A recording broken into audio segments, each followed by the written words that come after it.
Welcome to our channel. Today we how to authenticate with Supabase Edge Functions using JWT step-by-step clearly.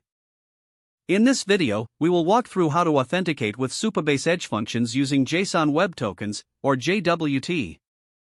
First, ensure you have a Supabase project set up. Navigate to the Supabase dashboard and open your project. In the sidebar, click on the Authentication tab. Here, you will find various settings related to authentication. Make sure to configure your API settings to allow JWT authentication. Next, we will create a new Edge function. In the dashboard, locate the Edge Functions section and select it. Click on Create Function to initiate a new function. Name your function appropriately, for example, auth function. Now, it's time to write the function code.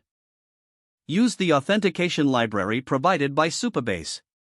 This will allow you to validate incoming JWT tokens. Set up your function to handle incoming requests.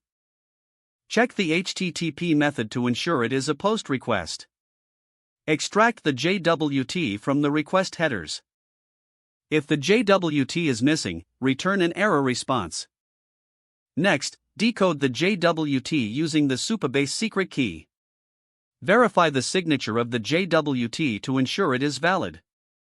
If the JWT is valid, fetch the user data from Supabase. Return the user data as a response in JSON format.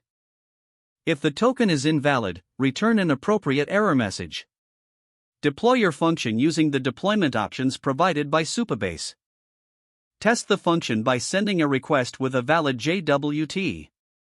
Check the response to ensure you receive the expected user data. If everything works as intended, your function is ready for use. You have now successfully authenticated with Supabase Edge Functions using JWT. If the page does not load, refresh the browser or try again in a private or incognito window.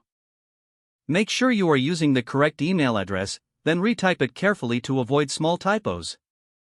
Don't forget to like this video and subscribe to our channel for more step-by-step tech guides.